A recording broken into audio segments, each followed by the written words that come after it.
Well, this week is Destiny 2's summer event Solstice that kicks off tomorrow on July the 19th. So the Summer Bash, it's always been about getting great looking new armour, but this year we're seeing plenty of changes, including the introduction of the event card.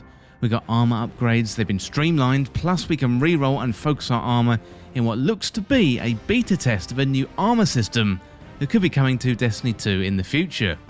Well, today I'm going to round up everything we know so far about Solstice in 2022, including all the currencies, the rewards, and the new Bonfire Bash mode on the EAZ.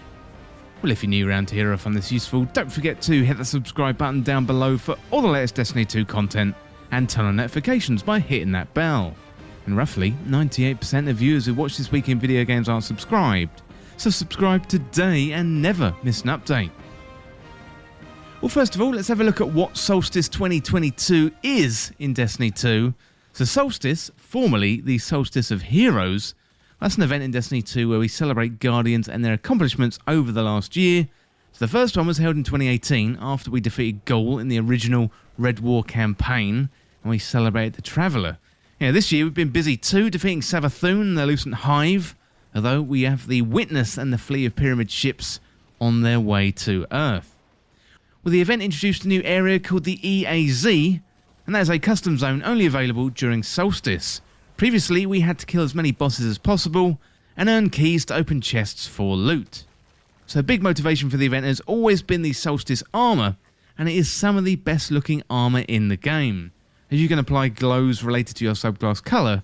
So you've got purple for Void, light blue for Arc, orange for Solar, etc, etc. So upgrading armour in previous years was laborious, and thankfully Bungie have streamlined that process this year. Plus they're giving us a chance to reroll our armour with selectable stats through various event currencies. Well, Solstice starts tomorrow on July the 19th, and it's going to run for about a month, and that gives us plenty of time to get the armour that we want for our Guardians. I think this is going to be a really good opportunity to get some great armour.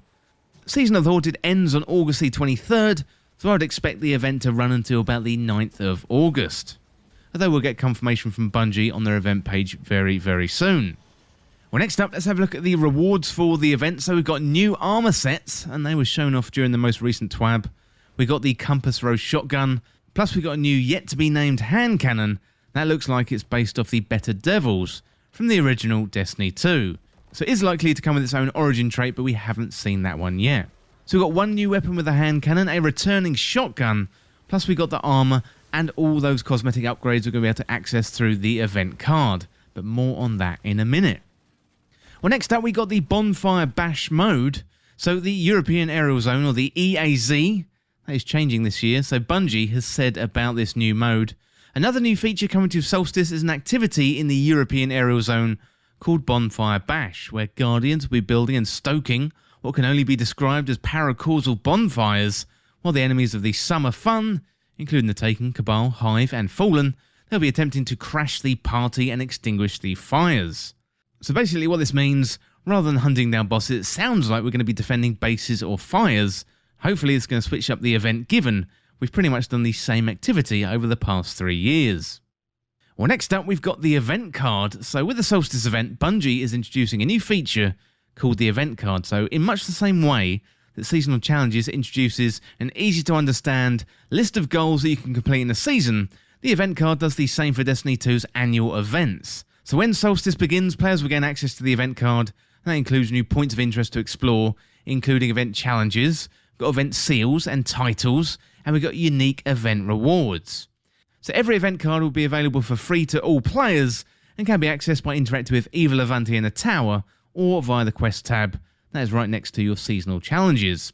Event cards and their associated challenges and rewards can be accessed for the entire event before disappearing once their corresponding event ends. So let's break it down a little bit. So Solstice is launching with the event card to organise objectives and help guide players on what they can do during the event. So basically think of the event card as your event checklist. The event card is available for free for all players, and you can view your event card by interacting with either Levante in the tower or via the quest tab. The event card consists of event challenges, event seals and titles, and upgraded event rewards. So note the free events that you know and love will remain the same, and some of the free rewards will now be claimed via the event card, and an upgrade there is not required. So complete event challenges, that earns players event-related rewards and event tickets, and players can upgrade their event card for 1,000 silver to unlock an instant claimable reward bundle, and also the ability to spend event tickets for more rewards. So here you can spend 1,000 silver and you get some additional cosmetic bonuses. So not sure you're going to earn enough event tickets? No problem, tickets are earned even if you haven't upgraded your card, and the event card can be upgraded at any time while the event is active, so event tickets must be spent before Solstice ends on August the 9th. Well, next up we've got event challenges. So like seasonal challenges, event challenges are objectives that players can complete to earn rewards. Certain event challenges will award players with familiar items, such as shaders, emblems or other gear, and they're also going to grant event tickets. Every event challenge will be available for players to complete right when the event starts, so you won't need to wait until next week for additional challenges to become available. Event challenges can be completed in any order and at any point while the event is active. Well, then we've got event seals and titles. So starting with Solstice this year, each Destiny event will come with a seal that players can complete as well as guild.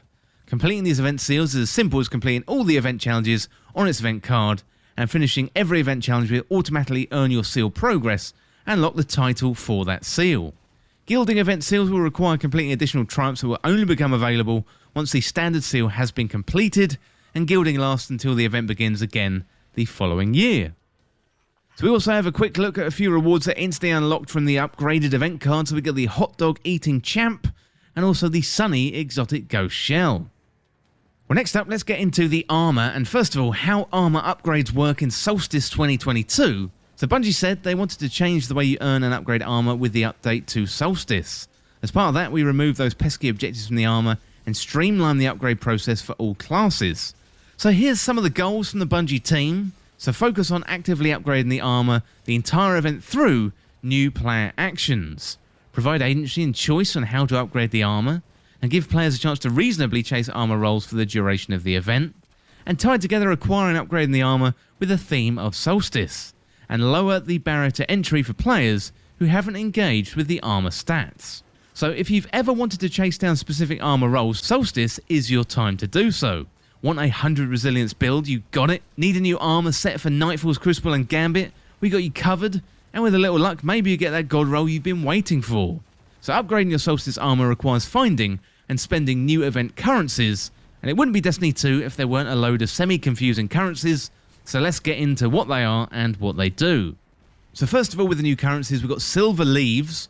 Earn Silver Leaves by completing activities throughout the game. That seems quite simple enough. Then we've got Silver Ash, so transform Silver Leaves into Silver Ash by completing the new activity Bonfire Bash. And spend Silver Ash to reroll armour stats from the armour mod screen. So basically, collect Silver Leaves by doing activities, and then go into Bonfire Bash to convert your Silver Leaves into Silver Ash, then use that Silver Ash to reroll armour stats from the armour mod screen. Again, once you go through the details a few times, it does seem a little bit more simple. Well then, we've got Kindling. So earn Kindling by completing Solstice event challenges, and spend Kindling to upgrade your armour stat roll potential. Each piece of armour can be upgraded 3 times, that's 3 tiers. You only need to do this once per armour slot, and every time you upgrade a piece of Solstice armour, it's permanent and shared across all pieces for that slot. So, if you upgrade a helmet all the way to tier 3, every Solstice helmet currently in your inventory, and any future helmets you earn for that class, can now access tier 3 stat rerolls. So here's the TLDR, so complete event challenges to earn Kindling. So use Kindling to permanently upgrade your Solstice armour stat roll potential. Complete a wide variety of activities throughout the game to earn Silver Leaves, and complete the Solstice activity Bonfire Bash to transform Silver Leaves into Silver Ash. Use Silver Ash to reroll armour stats from the armour mod screen, and keep earning and spending Silver Ash to reroll armour to get the stats you want. Once you've fully rerolled stats on a piece of armour, pick up a new piece for the same slot to start rerolling the stats again. Well, the new Solstice armour sets feature both free and paid glows like in previous years, and just like last year, fully upgrading a piece of armour with Kindling will cause it to glow. Once your armour is all nice and shiny, you can gain access to high stat rolls, focusing on a stat or 2 of your choice. So first time going through all that information does sound a little bit confusing. We've got 3 new currencies to think about, but I think when the event rolls around tomorrow on July the 19th, I think everything is just going to get simpler when we get our hands on it in the game. That's normally the case with Destiny 2. but do throw any questions down there in the comments, and I'll do my very best to try and answer them all for you. Well, let me know in the comments what you think of the Solstice 2022 event, and also that new event structure with the event cards. I'd really love to hear what you think, and looking forward to jumping into Solstice 2022 with all of you as well. Well, that is it for this look at everything that we know about Solstice 2022 in Destiny 2, and as always, thank you so much for watching. For more Destiny 2 content like this, hit that subscribe button down below and subscribe to This Week in Video Games. Or you can check me out on Twitter at TWIVG Podcast. If you enjoyed this video, found it useful, liking and sharing the video would really help me out. Otherwise, check out the other videos on the channel. Well, thanks again, and I'll see you soon.